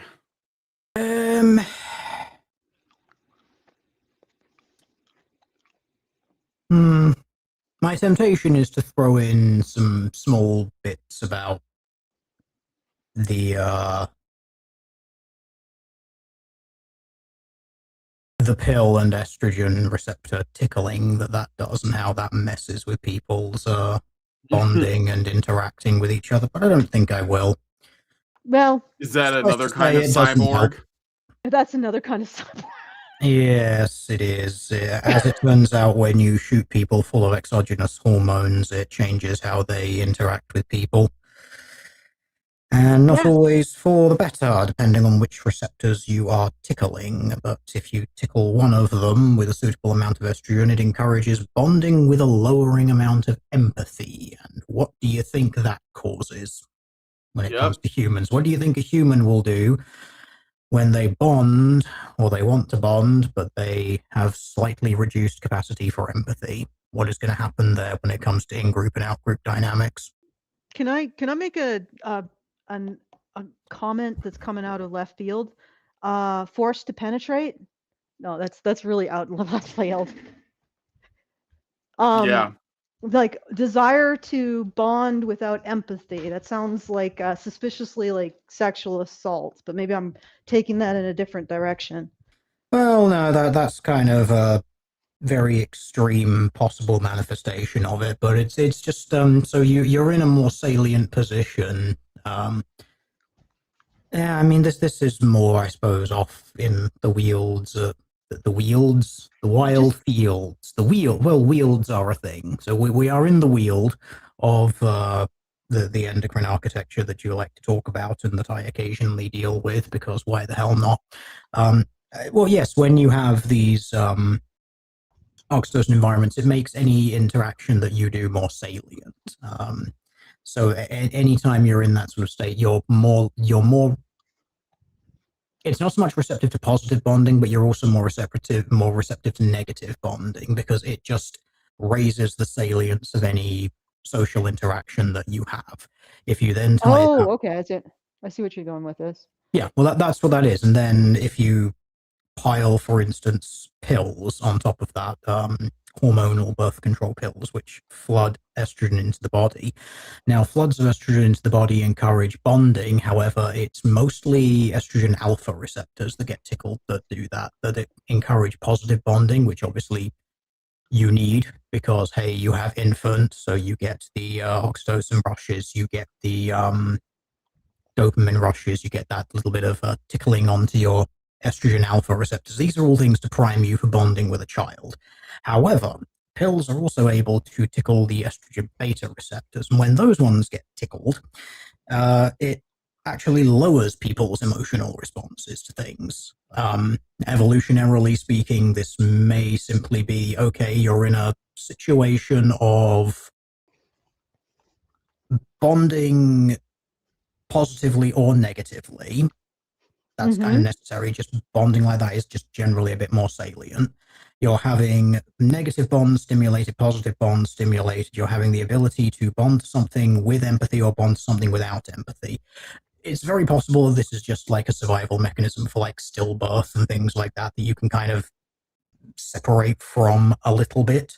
But if you take all of that together, you're putting someone in a position whereby they are more salient to bonding, so they're more open to positive and negative. And if you're flooding them with exogenous estrogens, which tickle the beta receptors at a higher rate than they would naturally, because it's an exogenous substance, there's more of it and it's tickling more of those receptors than natural production would, you are effectively putting someone in a position where they are wanting to bond with things. Any bonding experience they have is more salient. It's written more upon their psyche than it would be. They have that desire to bond, but they're lowering their ability to empathize with other people in those bonds.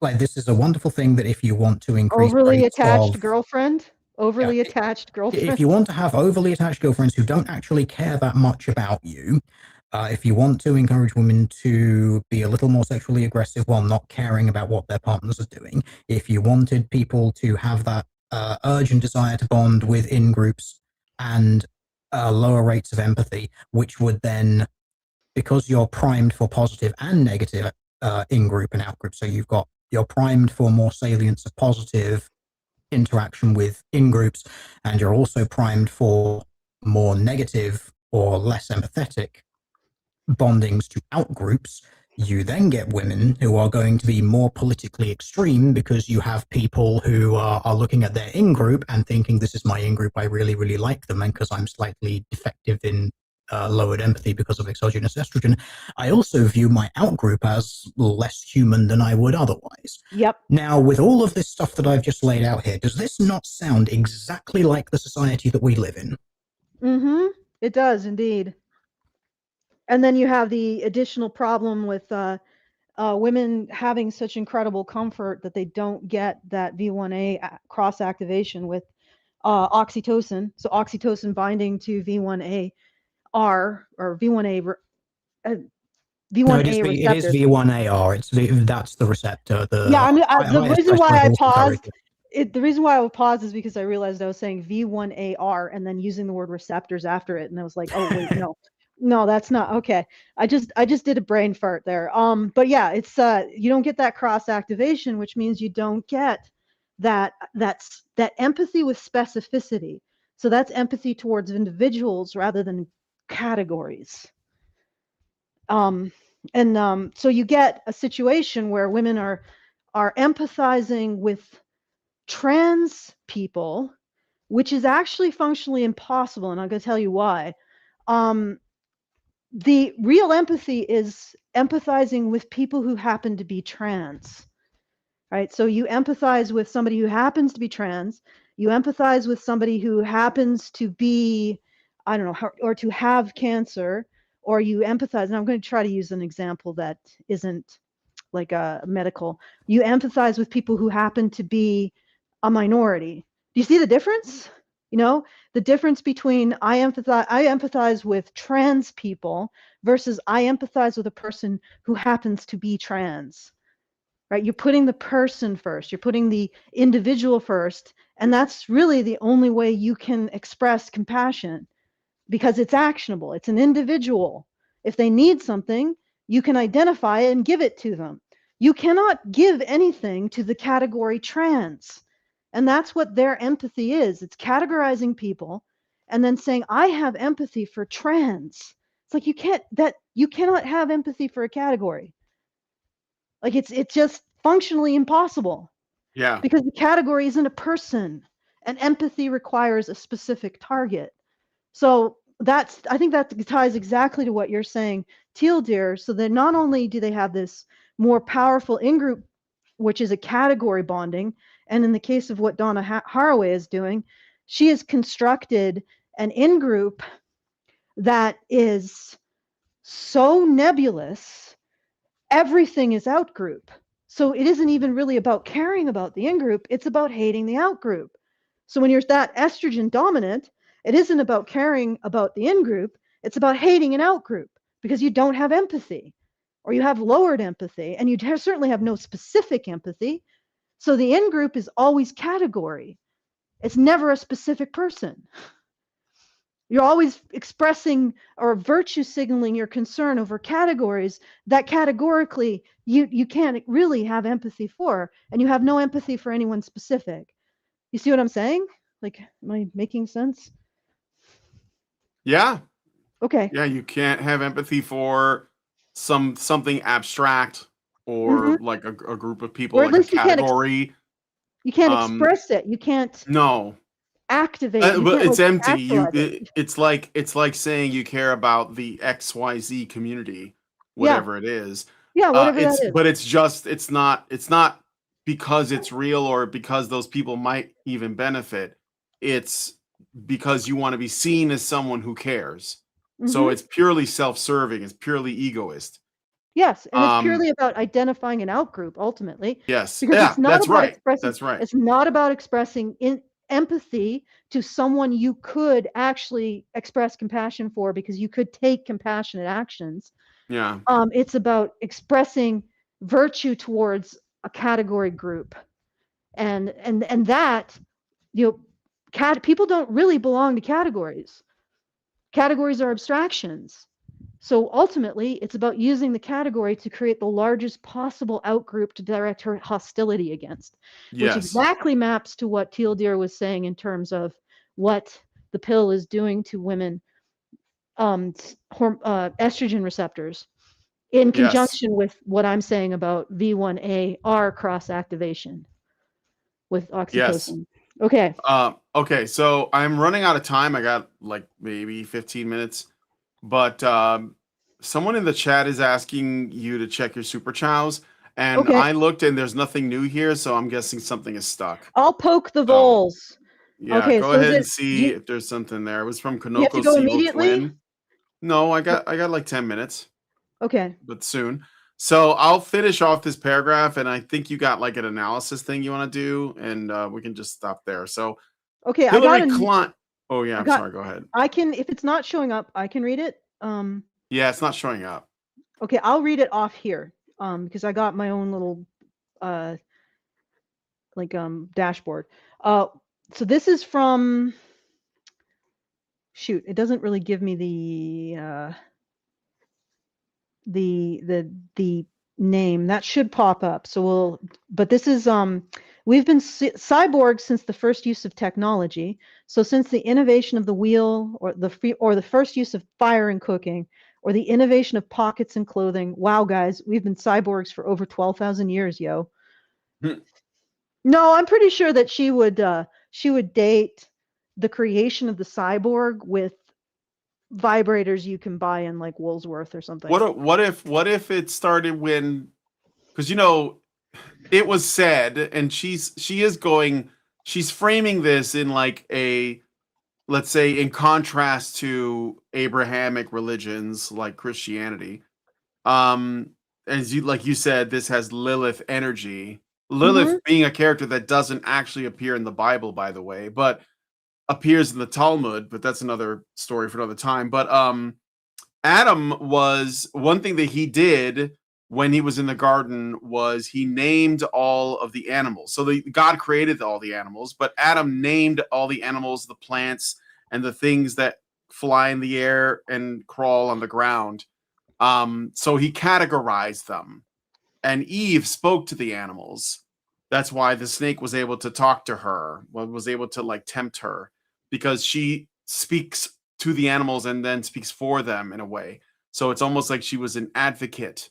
So, and maybe that goes into the thing that Alison's been talking about, which I think is interesting, is that men work in this sort of like, I don't know, causality and objective measuring of the world. Like they give things names and they put them into categories, and they compartmentalize them and find out what their uses are in terms of their input and output and their functions.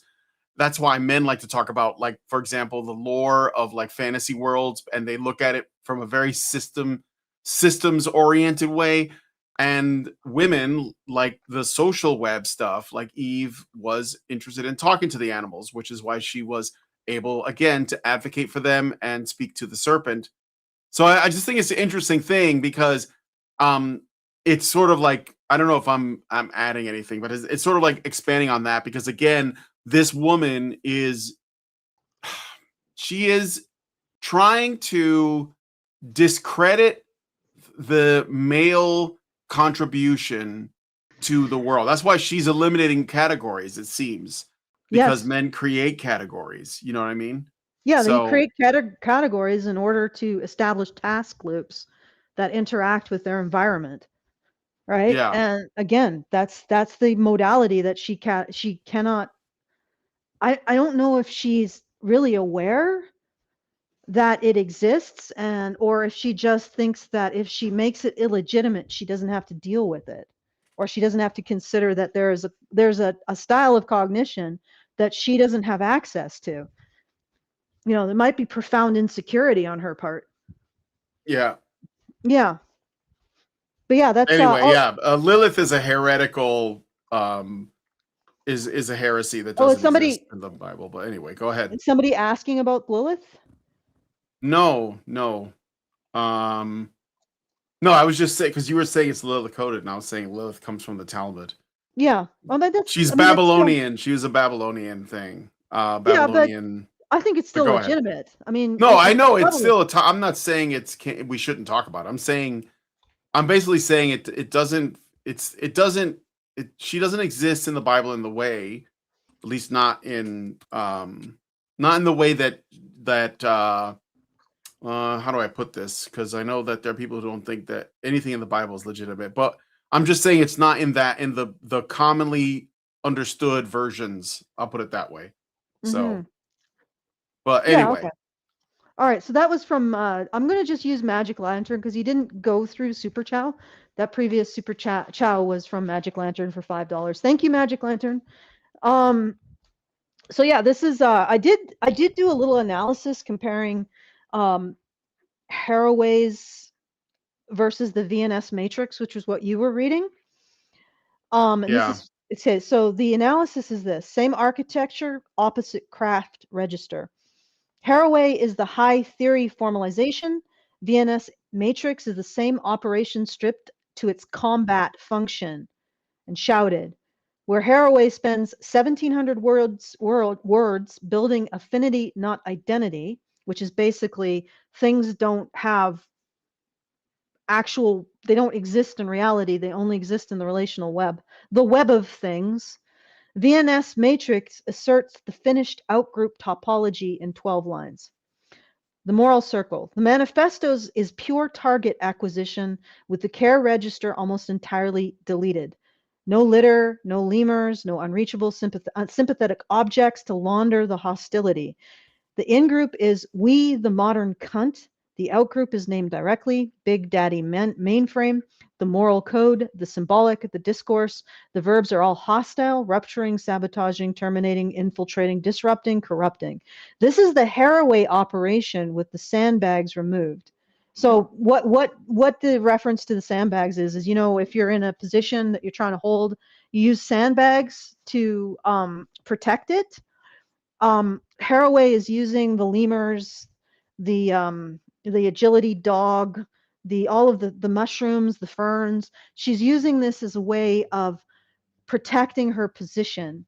So, and saying that this is about, you know, we're not actually a machine gun nest. We're about caring about the butterflies.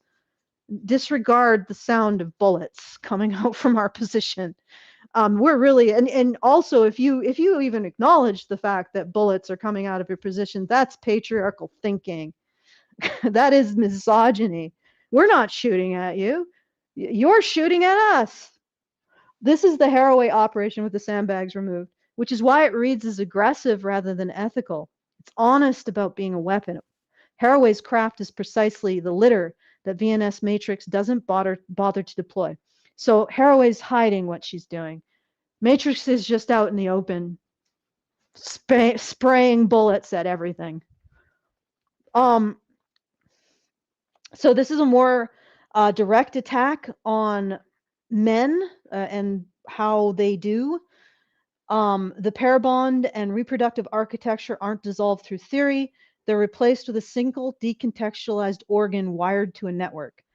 The clitoris is a direct line to the matrix.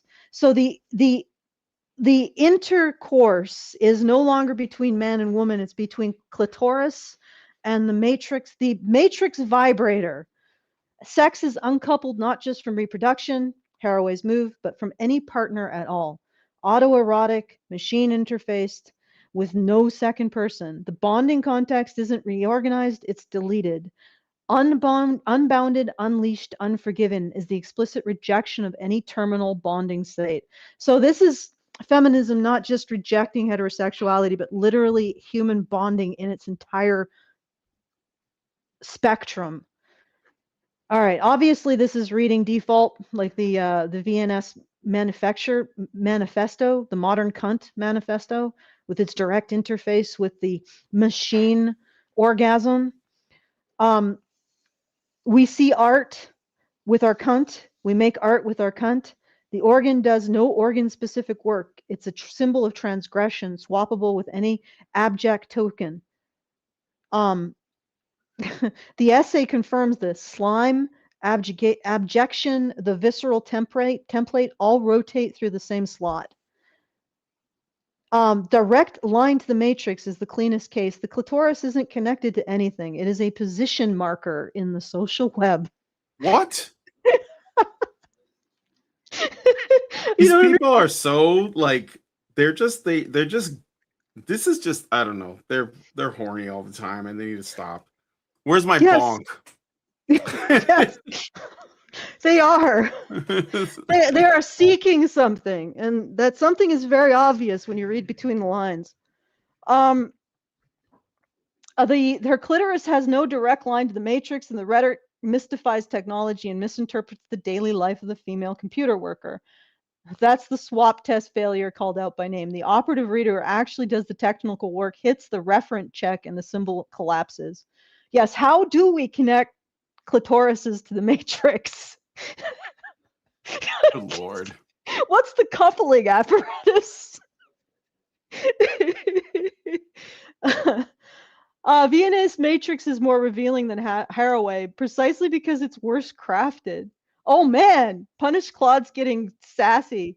It shows what the cyber-feminist operation is when you remove the care laundering, a stated in-group with no positive content, defined entirely by what it ruptures, occupying a named antagonist, corrupting a named antagonist, with the body reduced to a transgression token. Haraway supplies the moral cover that makes the identical structure read as ethics. This essay's closing, smeared with slime, they smiled, is the affect the care register normally hides. So Haraway is, putting a fig leaf on it. The cunt manifesto, the cyber cunt manifesto, that's just taking the fig leaf off and letting the engorged matrix clitoris hang right out. Sorry for making that gross. You didn't make it. You didn't make it. Oh, it is sort of repulsive. Anyway. Yeah. That's the connection between what Brian was reading and what Haraway was creating. Haraway it's a continuation of her work then. Yes, it is. They're taking it to the next level, guys. Yeah, they're taking it to the next level.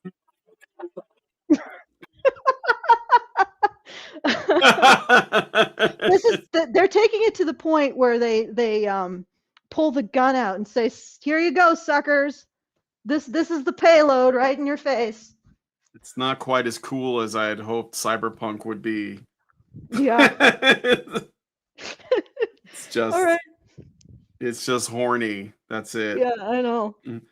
All right. I'm afraid I have to stop. Yeah. So, Teal dear, do you want to say anything about this before we can get through more of this later, but I can't believe this woman got paid to do this. I mean, I can, but Yeah, I don't know. I mean, I can spurg out slightly about Lilith and the origins of Christianity and the weird Gnostic texts that should have got put into the Bible and were not, and all of that weirdness. I'm not going to, because that will be very, very lengthy and a tangent. Other than that, I'm going to say inevitably there are people who get upset at me when I point out biopsych origins of people's behaviors. They like to say, oh, you're being prescriptive and biologically determinist and asserting that people will do these things. No, when I talk about these patterns of behavior, it's merely in a population large enough in these certain things, it would not be a surprise if you see certain behaviors manifest. An example I always use for this is addiction. There are literally alleles 1 and 2 in your body. If they are both a certain particular way, and you have a serotonin deficiency in your cerebrospinal fluid, you will be more Prone to aimed addiction? at addiction. Yeah, you'll be more prone to addiction. It doesn't mean you will become an addict to anything. You can control your environment. You can control your behavior. It's simply if you have two populations, one high in that allele frequency and one low in that allele frequency, you would expect just everything else being even in the environment for the first population that is higher in that allele frequency to have more forms of addiction. Just any form of addiction, doesn't matter what it is. Could be sex, could be drugs, could be rock and roll, could be video games. Doesn't matter. Could be all three. Could be all of them. Doesn't matter. You would just be more inclined to see that.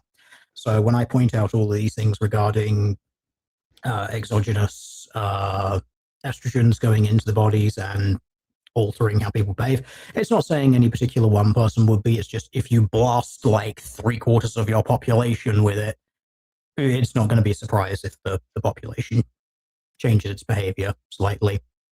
Mm-hmm.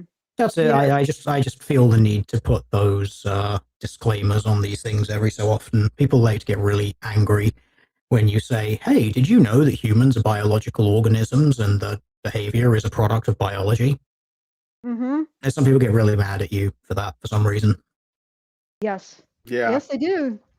As it turns out, humans are biological. They are not your consciousness is not this thing that gets beamed into your brain. Your brain is actually just this giant complicated meat sack that sometimes works and sometimes doesn't. Well, I mean, I still allow the position that there could be divinity in all of this. Even if there is, that doesn't it doesn't change. It doesn't change the fact that you have genes and they do things. Yes, it doesn't. Like that. Even if you want to say like, nah, human consciousness is totally something exogenous, it's totally something from elsewhere. Okay, but you still have all these underlying things that matter, so... Yep. So attend to them, humans. Yes. Yeah, it is kind of weird number of people when they start trying to do this. They always end up with this weird human divine argument where it's like, no, everything about humans evolved except the brain. At some point, the brain just popped into existence, and it is exactly the same between all people at the point of conception and possibly at the point of birth or very shortly before that, after which it starts changing. Mm-hmm. Yeah. Yes, that is definitely how animals work. 100%. And also patriarchy is injected into baby boys' brains at the moment of birth or something. The patriarchy fairy just waves his phallus and they all become little patriarchs. And that's not a bioessentialist truth. It's not something, even though it's 1-to-1 for every boy born, it's not bioessentialist because that's not allowed. No brain, all brains are different, or all brains are the same. There's no male and female brain. It's just that patriarchy always emerges in the male one. The desire to oppress the opposite sex always emerges in the male one. But that's not a gender. That's not a sex differentiation somehow. It's interesting because it's all like, but again, contradictions just are coordinates, signaling coordinates in the relational web. So, okay, I sense that Brian must depart. Is this correct? I'm afraid so. Yeah, I have to go pick up Lindsay. But we can pick this up again whenever you feel up to it, Kildare. And you can talk I mean, I can only do this in little feel bits. up to dealing with Donna Haraway. Her writing style hurts me. Okay, Yeah, it's painful. Perhaps when the task loop. We could do something opens, else if you find something more less cancerous, I guess. Well, how about Then this? we are never discussing feminism ever again. This is now Yeah, a 40K right. law channel. Let's go. Yeah. Well, I'm actually curious about what you have to say about Lilith and the mythology around that. Oh, that's And just going to Gnosticism. involve me spurging about the origins of Christianity and how everything that you know about it was written about 400 or 500 years after the religion actually founded, and how it's all basically just Zoroastrianism balled up and screwed up and shoved into Jewish-shaped robes. But people get upset when I point things like that out. Look, again, it's almost like they start with this divine thing, and my religion, my particular interpretation of my denomination at some point just popped, fully formed into existence. It has no corollary with anything else that was happening in that era at that time, which is really weird when you have a messiah and the concept of one. But there was no concept of one before that. Like, the religion fell fully formed with a messiah inside it, with no sort of prophecy or anything. No, just don't think about it. Don't ask it. Religion didn't change. Spirituality didn't change. There weren't shifts with all of these things. It just appeared one day. That's how. Well, I would like to think that, setting aside the argument about where the origin of these things came from, because I think that if there was a God, the way that he would operate would probably be on the societal level anyway. And I'm not saying that there isn't either. I'm open to all of this. So, but the other thing is that what remains is that these religions have very functional prescriptions for managing human stuff that doesn't seem to exist outside of them. So the question is, how do we look at them and look at their evolution and derive something beneficial to us going forward? So I personally don't have a problem with talking about how things evolve socially, in terms of how religions evolve, how they develop, and all of that other stuff. But so it's fascinating to me. It's a conversation I would love to have, but I don't know if it would make other people uncomfortable. So I just find that there's a particular strain of very online Christian who gets incredibly angry at you about it, which I don't even understand, because as I always like to point to them, it's like, okay, look, even though I am objectively archaeologically correct about this, me pointing this out doesn't invalidate what you think or what you believe, right? Any relationship you have with transcendental, that can still be in place. You can still have that. You can still believe the things that you do. You can still say, okay, this book, this is what of this did come from other places. This is like the finalized version, and this is like literally this guy came to fulfill the thing.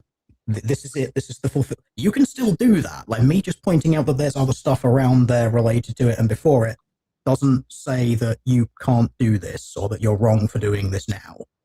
But some people just take it as personal attacks, I guess. Because I would point to, because this is the art. You know what? We need to stop. Yeah, we should stop. Okay. We can talk about it. I'm open to it next week, whatever. Yeah. Well, or whenever Teal Deer is feeling. Yeah, whenever we. Not able. Feeling up to dealing with. I mean, I wanted to get into a thing with Lilith with Janice Fiamengo, because I wanted to talk about the story as like a, as a piece of literature that's often used by feminists to sort of like back their belief system. Oh, that would be awesome. I wanted to see the connections between Lilith and feminism, because I think that there might be something there, but Janice said that she hadn't read a lot of that. So I thought, okay, well, maybe there'll be another opportunity. So we could talk about Lilith next time if you guys want. Yeah, the Lilith energy of the Cyber Manifesto. If you're open to it, but I mean, okay, maybe I'm framing this wrong. This is Alison. A problem that needs to be resolved. Anyway, okay. Yeah. feedthebadger.com/justthetip if you want to send a message after the show is over. If you want to comment on any of this, you want to tell us anything you want us to talk about, elaborate on. And be at badgernation.online if you want to read more of my thoughts. that like they're a little more concise when I write them out because I get help with my ADHD from Punished Claude. Yeah, so that's badgernation.online if you want to read more. And thank you, Teal dear, and very appreciated. It's always great to talk to you. Yeah. And I'll hand it back to Brian. All right. Yeah, thanks, Teal dear, for coming on the show, and thank you guys for coming on. If you guys like this video, please hit like, subscribe if you're not already subscribed, hit the bell for notifications, leave us a comment, let us know what you guys think about cyberfeminism. Were you able to follow this at all? And yeah, what do you guys want us to delve into next time? If you have any suggestions, let us know. Thanks again for coming on the show, and we'll talk to you guys in the next one. Have a good weekend, everybody. Men's rights activists are machines, dude. Okay? They are literal machines. They are talking point machines. They are impossible to fucking deal with, especially if you have like a couple dudes who have good memory on top of that too. Holy shit, you're fucked.